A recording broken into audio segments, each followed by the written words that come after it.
Lots more people have watched my video on setting up a light sensor for the Raspberry Pi using the really clever bit of code from Adafruit than I ever thought would be possible. But what I was lacking was a practical application. So what I have here is a practical joke that I played on a coworker, or tried to play, which is basically a bot that will play George Ezra. Sorry George, he doesn't like your music at all, but this was the plan, that as soon as he opened his desk drawer to get out a cookie, it would start playing. So I'm going to simulate that by lifting this off.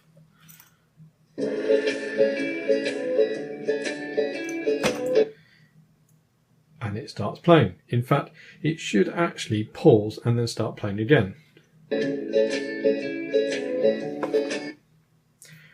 Unfortunately, it didn't work, basically because I didn't test it enough and the battery pack I was using ran out before he opened his desk drawer.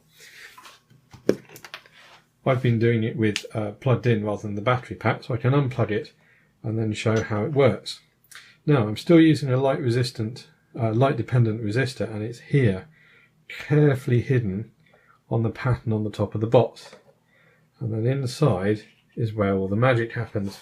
If I move this round, you can see where I've soldered on the resistor to some wires, and then inside the box is where all the magic happens. I've got portable battery powered speaker here, the Altec Lansing Orbit, that seems to be quite popular for these kinds of projects, and then inside is the Raspberry Pi itself. So I'll take it out and you can have a look at what I did.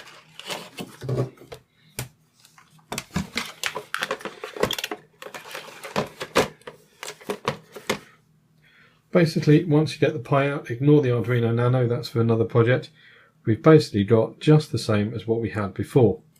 We've got some power and the ground, and then pin 23 is connected up to the resistor, and there's the capacitor here that's used by the code from Adafruit to work out what the voltage is from the resistor.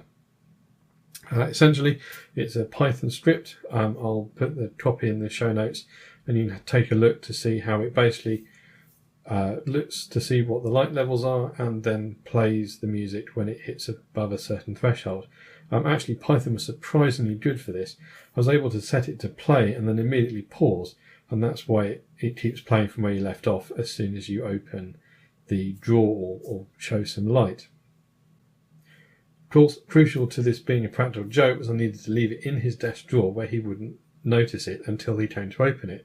And the way I made that work was to add the Python job to cron, so that as soon as the Raspberry Pi starts, it runs a Python script. It's quite interesting. When you start it, you can then hear a little sort of click as the speaker goes on. You can tell that it's basically armed and live at that point. And then after that, it will just play. So there it is. It's quite simple. Remarkably effective, or it would have been if I'd actually tested it to see that the battery pack would last long enough. That might be another Python project for another day. I hope you've enjoyed